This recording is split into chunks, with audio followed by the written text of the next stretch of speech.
Hello అండి, అందరూ ఎలా ఉన్నారండి? బాగున్నారా? Welcome back to our channel HK logs Telugu. First time మన ఛానల్ చూసేవాళ్ళైతే సబ్స్క్రైబ్ చేసుకుని వీడియోకి అయితే ఒక లైక్ ఇచ్చేయండి. ఇంకెప్పుడు వచ్చేసి మార్నింగ్ రొటీన్స్ చూపిస్తున్నాను కదా, ఇది వచ్చేసి నా ఈవినింగ్ రొటీన్ అయితే ఈరోజు మీతో షేర్ చేసుకుంటున్నాను. కంపల్సరీగా వీడియో అయితే ఎండ్ వరకు చూసేయండి. ఇక్కడ వచ్చేసి మార్నింగే పల్లీలు అయితే నానబెట్టేసుకున్నానండి. ఇంకా పిల్లలు అయితే స్కూల్ నుంచి వచ్చి టైం అయిపోయిందని ఇంక ఉడకబెడుతున్నాను. కొంచెం ఉప్పు అయితే వేసుకొని మినిమం ఒక 8 అవర్స్ అన్న నానాలండి. నానితే చక్కగా ఉడుకుతాయి.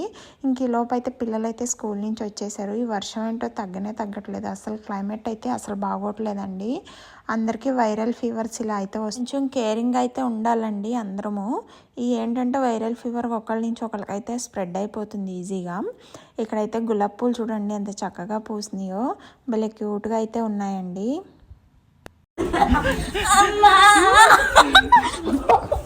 స్కూల్ నుంచి రాగానే ఇంకా ఫస్ట్ వాళ్ళ అక్క ఎక్కడ వచ్చి హగ్ చేసేసుకుంటుందో అని షూస్ అయితే తొందరగా ఇప్పేసి ఇంకా పరిగెట్టుకుని అయితే వచ్చేస్తాడండి. ఎప్పుడు వీడే ఫస్ట్ రావాలని అయితే అనుకుంటాడు. పాపం వాళ్ళ అక్కని నా దగ్గర కూర్చున్నా కూడా తోసేసి వచ్చి మధ్యలో కూర్చుంటాడు. ఇంటికి చిన్నపిల్లలు నాకు తెలిసి ఇలాగే ఉంటారేమో. ఇంకా రాగానే ఫస్ట్ అయితే కిచెన్లోకి అయితే వెళ్ళిపోతాడనమాట. ఏం స్నాక్స్ చేస్తుందో ఈరోజు అమ్మ అని చెప్పేసి. ఇక్కడైతే పల్లీలు ఇంకా కొంచెం ఉడకాలండి, ఉడుకుతున్నాయి. ఇంకా ఇలాంటి ఏంటంటే ప్రోటీన్ ఎక్కువ ఉంటుంది, పిల్లలకి కూడా హెల్దీ అండి.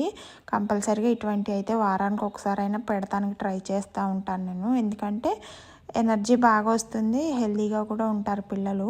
మధ్యాహ్నం అది స్కూల్లో వాళ్ళు అయితే పట్టుకెళ్ళిన బాక్స్ కూడా సరిగ్గా తిన్నారు కదా, ఇంక ఇంటికి రాగానే కొంచెం ఇట్లా ఎనర్జీగా పెడితే మంచిదని చెప్పేసి ఈ మధ్య టీ కాఫీలు అయితే మానేసామండి. మార్నింగ్ అయితే రాగిజావ అయితే తాగుతున్నారు మా వారు.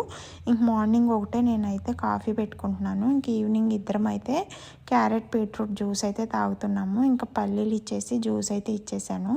ఇంకా కొంతసేపు అయితే అయ్యాక ఇంక ఈవినింగ్ అయిపోయిందండి.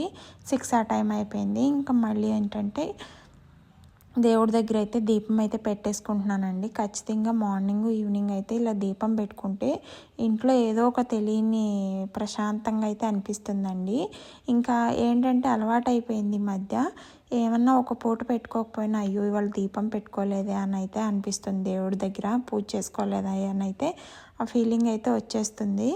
ఇంకా నేనైతే ఫస్ట్ ఈవినింగ్ అయితే దీపం పెట్టేసుకున్నాను. పిల్లలకైతే హోంవర్క్స్ అవి రాయిపించేసాను.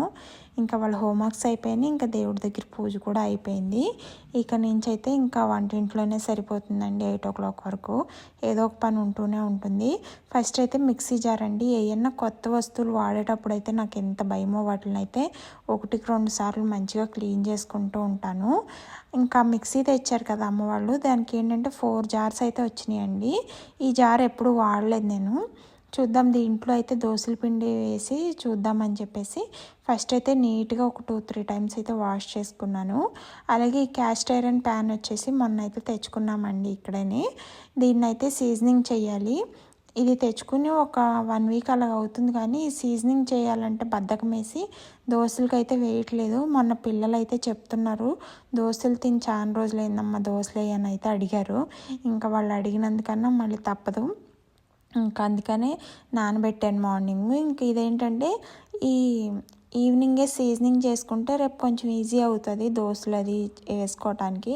అదే మార్నింగ్ దీంతో కూర్చుంటే ఇంకా స్కూల్ లేట్ అయిపోతుంది కదా, ఇంకా అందుకనే ఫస్ట్ అయితే దీన్ని అయితే సీజనింగ్ చేసుకుందామని అయితే వాష్ చేసుకుంటున్నాను. చాలా అంటే చాలా డస్ట్ అయితే ఉంటుందండి దీనికి, క్యాస్ట్ ఐరన్ దానికి. ఫస్ట్ అయితే నీట్గా 2-3 సార్లు అయితే మంచిగా రుద్ది కడిగానండి. కడిగేసి ఇంకా ఇలాగ అయితే హీట్ చేసేసుకుంటున్నాను. ఇంకో పక్క వచ్చేసి పప్పు బియ్యం అవి కూడా కడిగేసుకున్నానండి. ఇదైతే మిక్సీ అయితే పట్టేసుకుంటున్నాను దోశల కోసం అని చెప్పేసి. ఇంకా దోశలు వచ్చేసి 1 గ్లాస్ పప్పు వేసుకుంటే 3 గ్లాసులు అయితే బియ్యం వేసుకున్నానండి. అలాగే కొంచెం మెంతులు శనగపప్పు కూడా వేసుకున్నాను నానబెట్టుకునేటప్పుడే. ఇక్కడైతే నేను గ్రైండ్ చేసుకునేటప్పుడు ఉప్పు కూడా వేసేసుకుని గ్రైండ్ చేసేసుకుంటానండి. ఉంటే కొంచెం అటుకులు కూడా వేసుకుంటాను గ్రైండ్ చేసే ముందు నానబెట్టి. అటుకులు వేసుకుంటే ఏంటంటే మంచిగా ఫర్మెంట్ అవుతుంది, దోశల పిండి బాగుంటుంది, పొంగుతుందండి. అలాగే ఉప్పు కూడా ఇప్పుడు వేసేసుకుంటేనే టేస్ట్ కూడా బాగుంటాయి. నార్మల్ బియ్యం కన్నా కూడా, నార్మల్గా మనం ఇంట్లో అన్నం అది వండుకోవడానికి వాడుకుంటాం కదా, ఆ బియ్యం కన్నా కూడా స్టోర్ బియ్యంకే దోశలు అయితే మంచిగా వస్తాయండి. ఇంక నేను ఏంటంటే నార్మల్ బియ్యం ఉంటే అవే వేసేసాను. ఇక్కడైతే మంచిగా హీట్ ఎక్కిందండి. హీట్ ఎక్కాక ఇలా మంచిగా రుద్దుతున్నానండి. ఒక టిష్యూ పేపర్ తీసుకుని, మీ దగ్గర వైట్ క్లాత్ ఉంటే దాంతో కూడా రుద్దచ్చు. చూసారా ఎంత డస్ట్ వచ్చిందో. ఇది డస్ట్ అర్థం కావట్లేదు, దీని కలర్ అర్థం కావట్లేదండి. నాకు రుద్దిన కొంది వస్తూనే ఉంది. ఇది కూడా ఎంత రేటు పెరిగిపోయిందోనండి. నేను 1.5 year బ్యాక్ తీసుకున్నప్పుడు 1100 అయ్యింది క్యాస్ట్ ఐరన్ ప్యాను, ఇలా దోశ తవ. ఇప్పుడు ఏంటంటే ఇది 2000 అయితే అయిపోయిందండి. ఆ రోజు మరి రేట్లు అయితే విపరీతంగా పెరిగిపోతున్నాయి. ఇంకా ఇక్కడ వచ్చేసి మంచిగా ఆయిల్ అయితే ఇలా వేసేసుకుని మంచిగా పట్టిస్తున్నాను ఈ పెనంకి. ఇది మంచిగా ఒక 2-3 times మళ్ళీ మనం ఏంటంటే చూసారా ఇలా అయితే వస్తుందండి బ్లాక్గా. దీని కలర్ అర్థం కావట్లేదు, నాకు దాని మీద ఉన్న డస్ట్ అర్థం కాలేదు. ఇలా వచ్చాక మళ్ళీ దీన్ని ఏంటంటే మళ్ళీ వాటర్ వేసి ఇలా సోప్ పెట్టేసి అయితే మళ్ళీ ఒక 2-3 times అయితే రుద్ది మంచిగా కడిగానండి. కడిగేసి మళ్ళీ హీట్ చేసుకొని మళ్ళీ ఆయిల్ పెట్టి రుద్ది అలాగే ఒక 3-4 సార్లన్నా కనీసం చేయాలండి. చేస్తే ఏంటంటే అది ఐరన్ ప్యాన్ ఉంటుంది కదా, అది మంచిగా మనకి నాన్ స్టిక్ది అయినట్టు అవుతుందన్నమాట. దోశలు అవి అంటుకోకుండా వస్తాయి. ఇదే సీజనింగ్ అని కూడా అంటారు. చూసారా ఇలాగ ఆయిల్ అయితే ఎక్కువ వేసుకొని ఇలా పట్టించేసుకుంటున్నాను మంచిగా హీట్ అయ్యాక. మళ్ళీ దీన్ని వాటర్ వేసి మళ్ళీ రుద్దుతూ ఉండాలి. అలా చేసుకుంటూ ఉండాలి. ఒక 4 times అన్నా చేయాలి మినిమము. నేనైతే 4 times అయితే చేశానండి. చూసారా ఇలా రుద్దిన కొంది వస్తూనే ఉంది. మళ్ళీ ఇలా ఆయిల్ అయితే వేసుకున్నాను. ఇక్కడ ఒక పక్క దోశలకి అయితే మిక్సీ పట్టుకుంటూనే ఇంకో పక్క ఈ పని కూడా చేసుకుంటున్నాను. 2 ఒకసారిగా అయిపోతాయి అని చెప్పేసి. ఈ కిచెన్ అంతా గందరగోళంగా అయిపోయిందండి. ఎంత పని ఉంటుందో. ఇది ఐరన్ ప్యాన్ తెచ్చుకోవాలి నాకు ఈ పని. వన్స్ దోశలు వస్తాం స్టార్ట్ చేసినాయి అంటే ఇంకా నాన్ స్టిక్లో దానికన్నా మంచిగా వస్తాయండి దోశలు. అవి కూడా మెత్తగా బాగుంటాయి. కాకపోతే తెచ్చుకున్నాక ఇట్లా కొంచెం పని అయితే ఎక్కువ ఉంటుంది. ఇట్లా నేను ఒక 3-4 సార్లు అట్లా వాష్ చేయటం అట్లా కడగటం అట్లా చేసాక ఇంకొక దోశ అయితే వేసాను. ఫస్ట్ దోశ ఎప్పుడూ రాదు, ఎవరికి రాదు. చూసారా ఇలాగైతే వచ్చింది. నేను ఇదే పిండితో ఇలాగే క్లీన్ చేసేస్తున్నాను. నేను మళ్ళీ ఇక్కడ ఏంటంటే ఒక 2-3 దోశలు వేసేసి పడేసానండి. ఎందుకంటే దాని మీద ఉండే డస్ట్ అది కూడా పోతుందని చెప్పేసి. ఇట్లా ఫస్ట్ దోశ అలాగ వచ్చిందా, ఇంకా సెకండ్ దోశ ఇలా వచ్చింది. ఇంకా రుద్దంగా మంచిగా వస్తాయండి. కాకపోతే ఇది నాన్ స్టిక్ది ఏంటంటే మనం 1 yearకి ఒకసారి మారుస్తూ ఉండాలి. ఇది అలా కాదండి. వన్స్ వచ్చిందంటే ఒక 3-4 years ఈజీగా వాడేసుకోవచ్చండి మనం. అంత బాగుంటుంది.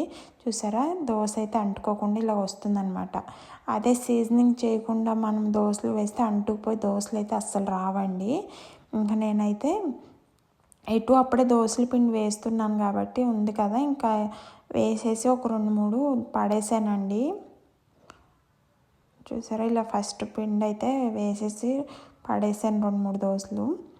ఇలా అయితే సీజనింగ్ చేసుకొని పెట్టుకుంటే కొంచెం టైం అనేది మార్నింగ్ సేవ్ అవుతుంది కదా. మళ్ళీ మార్నింగ్ ఇదంతా కొత్తది కదండి, కంపల్సరీ సీజనింగ్ చేసుకోవాలి. మళ్ళీ దోశలే రాకపోతే కష్టం అని చెప్పేసి నేను ఈ పని ఏంటంటే ఈవినింగ్ ఇలా పెట్టుకున్నాను.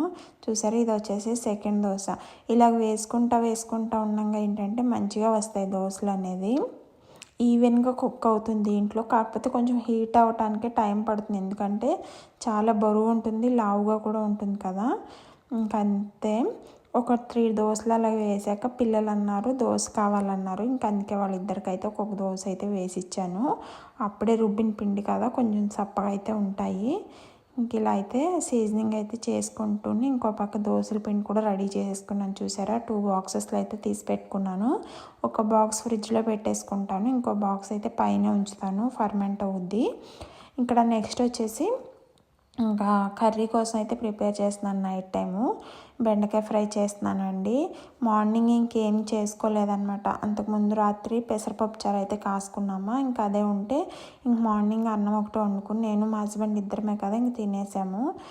ఇంకా ఈవినింగ్ ఏంటంటే బెండకాయ ఫ్రై అయితే చేస్తున్నాను. ఈవినింగ్ పిల్లలు వచ్చాక ఫ్రెష్గా చేసి పెట్టచ్చులే అని చెప్పేసి ఇంక ఈవినింగ్ చేస్తున్నాను బెండకాయ ఫ్రై. ఇంకొక పక్క అయితే కర్రీ అయితే వేసేసాను. ఇంకో పక్క వచ్చేసి రైస్ కూడా కడిగి పెట్టేసుకుంటానండి. అవి 2 కుక్ అయిపోతాయి తొందరగా. పిల్లలు అప్పటికే ఆకలి అంటున్నారు. నాకు అది సీజనింగ్ చేసుకోవడానికి 1.5 hour పైనే పట్టేసిందండి. టైం అంతా దాంతోనే సరిపోయింది. ఇక్కడైతే కర్రీ వేసేసి అది మగ్గుతూ ఉంది. ఇంకో పక్క కుక్కర్లో వచ్చేసి రైస్ అయితే కడిగి పెట్టేస్తున్నాను. ఇక్కడ ఇవి రెండు అయ్యేలోపు ఈ గిన్నెలు అయితే కడిగేసుకోవాలండి. ఇవన్నీ గిన్నెలు ఏంటంటే ఈవినింగే కడిగేసుకోవచ్చు. కాకపోతే ఏంటంటే పిల్లలకి హోంవర్క్లు అవి రాపిస్తాను కదా, ఇంకా అందుకనే తర్వాత అయితే కడుగుతాను. ఎందుకంటే కరెంట్ పోతే ఇన్వర్టర్ కూడా లేదు ఇంట్లో ప్రస్తుతానికి, తెచ్చుకోవాలి. మళ్ళీ కరెంట్ పోయినప్పుడు చీకట్లో అది ఇబ్బంది పడతారు రాసుకోవటానికి అని చెప్పేసి ఇంకా నేను ఫస్ట్ వాళ్ళకి రాగానే స్నాక్స్ అవి తినేసాక ఇంకా హోంవర్క్ అయితే రాయిపిస్తున్నాము. ఇక్కడైతే ఇంకా ఇవన్నీ క్లీన్ చేసుకుంటున్నాను అనమాట.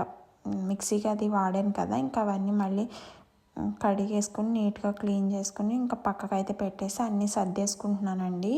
ఎప్పుడప్పుడు ఇలా పని అయితే కంప్లీట్ చేసుకుంటే చూడటానికి నీట్గా ఉంటుంది, అలాగే ఈజీగా కూడా ఉంటుంది పని. ఒక్కసారి ఎక్కువ అయిపోయాక చేసుకోవాలంటే బాధ అనిపిస్తుంది. అందుకే ఇంకా అక్కడ ఒక పక్క కర్రీ ఇంకో పక్క రైస్ పెట్టేసి మిక్సీ దగ్గర అవన్నీ నీట్గా క్లీన్ చేసుకున్నాను. ఇప్పుడు వచ్చేసి గిన్నెలన్నీ వాష్ చేసుకుంటున్నానండి. నాకేంటంటే కూర్చొని కడగటం అలవాటు, ఇలా నుంచొని కడుగుతుంటే ఎందుకో నొప్పులు వచ్చేస్తున్నాయి కాళ్ళ మధ్య షింక్లో కడుగుతుంటే. ఇంకా అక్కడికి ఎక్కువ గిన్నెలు ఉన్నప్పుడు బయట పెట్టుకొని అయితే కడుగుతూ ఉంటాను ఒక్కొక్కసారి. ఇంక ఇప్పుడైతే ఒక పక్క వంట చేసుకుంటూనే ఇంకో పక్క కడిగేసానులేండి. చూసారా, బెండకాయ ఫ్రై అయితే రెడీ అయిపోయింది, ఇంకా రైస్ కూడా రెడీ అయిపోయింది. ఇంకా పాపం పిల్లలకైతే అన్నం పెట్టాలి, ఆకలి అని అడుగుతున్నారు అప్పటికేని. ఇక్కడ గిన్నెలు అవి కూడా నీట్గా వాష్ చేసి పెట్టేసుకున్నాను. ఇలా అయితే ఉంటుందండి. ఈవినింగే కదా పని ఏమి ఉండదు అనుకోవటానికి ఉండదు, మన ఆడవాళ్ళకి ఎప్పుడు ఉంటానే ఉంటుంది పడుకునే వరకు. ఇప్పుడు మళ్ళీ అందరం అన్నం అది తిన్నాక మళ్ళీ వస్తూనే ఉంటాయి గిన్నెలు.